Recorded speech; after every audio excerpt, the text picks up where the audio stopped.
Journalist శ్రీకృష్ణపై జరిగిన దాడిని జర్నలిస్టులు ప్రజా సంఘాలు ముక్త కంఠంతో ఖండిస్తున్నాయి. నెల్లూరులోని గాంధీ బొమ్మ సెంటర్ వద్ద ఏపీయూడబ్ల్యూజే ఆధ్వర్యంలో ధర్నా నిర్వహించారు. ఇలాంటి సంఘటన దేశ చరిత్రలో ఎన్నడూ చూడలేదని అన్నారు.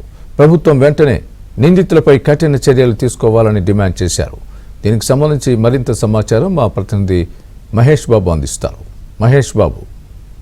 రాప్తాడులో జరిగిన సీఎం సభలో సీఎం మాట్లాడుతూ ఉండగానే ఆంధ్రజ్యోతి ఫోటోగ్రాఫర్ శ్రీకృష్ణపై దాడిని చేయడాన్ని ప్రతి ఒక్కరు కూడా ఖండిస్తున్నారు. ప్రధానంగా జర్నలిస్టు సంఘాలు, ప్రజా సంఘాలు, ప్రజలందరూ కూడా తీవ్రంగా మండిపడుతున్నారు. ప్రజలకి రక్షణ ఎక్కడా అని ప్రశ్నిస్తున్నారు. మనతో పాటు ఇక్కడ నెల్లూరులో పెద్ద ఎత్తున జర్నలిస్టులు మిత్రులందరూ కూడా పెద్ద ఎత్తున ఆందోళన చేపట్టారు.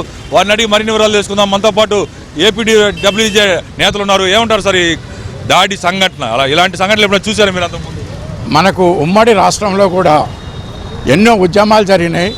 కానీ జర్నలిస్టులపై మీద ఈ 4.5 సంవత్సరాల నుంచి జరుగుతున్న దాడులు ఎప్పుడు జరగలేదు. అరాచకం, బంధుప్రీతి, తర్వాత బాధ్యులే కాకుండా సామాన్య వైఎస్ఆర్సీపీ కార్యకర్తలు కూడా దాడులు చేయడం, రిటైర్ అయినటువంటి జర్నలిస్టుల మీద కేసులు పెట్టడం కూడా మనం చూస్తున్నాం. మన హైదరాబాద్లో ఒక రిటైర్డ్ సీనియర్ జర్నలిస్ట్ మీద కేసులు పెడితే హైకోర్టు వారిని విడుదల చేయడం జరిగింది. ఈ రోజున రక్షణ ఉండాల్సిన ప్రభుత్వం జర్నలిస్టులకు భక్షకులుగా తయారైంది. ఏ సమస్య వచ్చినా కోర్టుకు వెళ్లాల్సి వస్తుంది.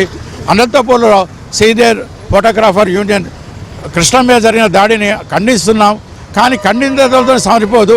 ఆ బాధ్యులపై కఠినమైన చర్యలు తీసుకోవాలి.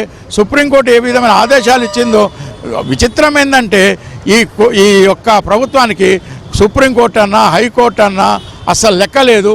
ఈ ఆదేశాలను కూడా తొంగల దొక్కి జర్నలిస్టులను హింసిస్తున్నారు, కేసులు పెడుతున్నారు. 41 అని 51 అని వాళ్ళు ఇష్టం వచ్చినట్టు పెడుతున్నారు. మాట్లాడితే తప్పు, ముఖ్యమంత్రి పేరెత్తితే తప్పు, వైఎస్ఆర్ పేరెత్తితే తప్పు. ఇంతకుముందు గతంలో చెన్నారెడ్డి లాంటి వాళ్ళు, వెంగళరావు లాంటి వాళ్ళు, బ్రహ్మానందరెడ్డి లాంటి వాళ్ళు, రాజశేఖర రెడ్డి లాంటి వాళ్ళు, చంద్రబాబు నాయుడు ముఖ్యమంత్రులు ఉన్నా ఎంత అరాచకం అయితే జరగలేదు. ఈ అరాచకాన్ని ప్రజలారా గుర్తించండి. మాకు జర్నలిస్టులకు ఏ రాజకీయ నాయకత్వం సంబంధం లేదు. దయచేసి అలాంటి ఆలోచనలు పెట్టుకోవద్దు. సీఎం మాట్లాడుతూ ఉండగానే ప్రసంగం చేస్తున్న సమయంలోనే వైసీపీ గుండాలు విచక్షణ రహితంగా ఈ దారుణానికి పాల్పడ్డారు. శ్రీకృష్ణ పైన దాడి చేశారు. ఏమంటారు? రాప్తాడు సభలో ఆంధ్రజ్యోతి ఫోటోగ్రాఫర్ శ్రీకృష్ణపై దాడిని ఏపీడబ్ల్యూజే నెల్లూరు జిల్లా శాఖ తరఫున తీవ్రంగా ఖండిస్తున్నాం. అయితే గతంలో అనేక ప్రభుత్వాల్లో జర్నలిస్టు పైన దాడులు జరిగినా కూడా జరిగిన వెంటనే అది కారణం ఏదైనా కావచ్చు, సంబంధిత వారిపై తక్షణమే 24 గంటల్లో చర్యలు తీసుకొని అరెస్ట్ చేసి కేసులు నమోదు చేసిన సందర్భాలు చాలా ఉన్నాయి. కాకపోతే ఈ వైసీపీ ప్రభుత్వంలో మాత్రం గడిచిన 4.5 సంవత్సరాల కాలంలో ఆ దాడుల సంఖ్య పెరిగింది. ఆ దాడుల సంఖ్య పెరిగినా కూడా చర్యలు తీసుకునే సంఖ్య మాత్రం చాలా తక్కువగా ఉంది. కారణంగా ఏంటంటే ఆ కారణంగానే రాష్ట్ర వ్యాప్తంగా రోజు ఏదో ఒక ప్రాంతంలో జర్నలిస్టు పైన దాడులు జరుగుతూనే ఉన్నాయి. ఎందుకంటే జర్నలిస్టులకి రక్షణగా భద్రతగా నిలవాల్సిన ప్రభుత్వాలే అన్ని వర్గాలకు సంబంధించిన మీడియా పైన దాడులు చేయడం అనేది చాలా దారుణం ఇది. ఎందుకంటే పరిస్థితి ఇలాగే కొనసాగితే జర్నలిస్టు వృత్తిలో నిలబడడానికి కూడా భయపడే పరిస్థితి వస్తుంది. దయచేసి అటువంటి పరిస్థితి రానియకుండా జర్నలిస్టు సంఘాలు, జర్నలిస్టులందరూ ఐక్యంగా దీనిపైన పోరాటం చేయాల్సిన అవసరం ఉంది. అదేవిధంగా భవిష్యత్తులో జర్నలిస్టు సంఘాలు, కుటుంబాలు బలంగా ఐక్యంగా ఉండాలంటే ఆయా జిల్లాల్లో ఉండే సంఘాలు, నాయకులు కూడా యూనిటీగా పోరాడే ఇటువంటి సంఘటనలు జరిగినప్పుడు అందరూ కలిసికట్టుగా ముందుకు రావాలి.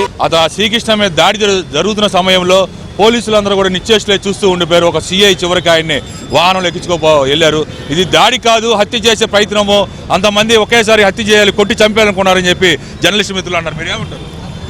ఈరోజు నిన్న ముఖ్యమంత్రి సభలో సంఘటన చూస్తే ఆంధ్రప్రదేశ్లోనే కాదు భారతదేశ చరిత్రలోనే ఒక జర్నలిస్టులపై ఇంత పైశాచికంగా దాడి జరగడం అనేది నాకు తెలిసిన 30 ఏళ్ళ నుంచి ఉన్న జర్నలిజం నా జీవిత చరిత్రలో ఇప్పుడే చూస్తున్నాను. ఇప్పటి వరకు భారతదేశంలో ఎక్కడ కూడా ఈ విధమైన దాడులు ఖండించాలి. రాజకీయంగా మీరు ఎదుర్కోవాలంటే రాజకీయంగా ఎదుర్కోండి, కానీ జర్నలిస్టులపై దాడి చేయడం అనేది సరైన చర్య కాదు. అయితే నిన్న జరిగినటువంటి ఫోటో జర్నలిస్ట్ మీద దాడిని ఏపీ ఎలక్ట్రానిక్ మీడియా ద్వారా తీవ్రంగా ఖండిస్తున్నాను. అయితే ఈ సందర్భంగా ఎవరైతే దాడికి పాల్పడిన వాళ్ళందరినీ కూడా ఒక్కసారిగా గుర్తించి వీళ్ళందరి మీద హత్యాయత్నం కేసు నమోదు చేయాలని ఈ సందర్భంగా నేను డిమాండ్ చేస్తున్నాను. అయితే మరోసారి ఇటువంటి పునరావృతం కాకుండా అటు వేసినటువంటి కమిటీ వాళ్ళందరూ కూడా యాక్టివ్గా ఉండి జర్నలిస్టు మీద దాడులు జరగకుండా చర్యలు తీసుకోవాలని ఈ సందర్భంగా కోరుతున్నాను. ప్రధానంగా చూస్తే జర్నలిస్టులందరూ కూడా ఒకటే చెబుతున్నారు. దేశ చరిత్రలో ఎన్నడూ చూడని విధంగా ఒక సీఎం సభలో ఈ దాడి సంఘటన, హత్యాయత్నం సంఘటన జరిగింది. దీనిపైన హత్యాయత్నం కేసు నమోదు చేసి ఎవరైతే నిందితులు ఉన్నారో వారిపైన కఠిన చర్యలు తీసుకోవాలని జర్నలిస్టు సంఘాల నేతలు జర్నలిస్టులు అందరూ కూడా డిమాండ్ చేస్తున్నారు. ఇదే పరిస్థితి. Video journalist Mahesh Babu.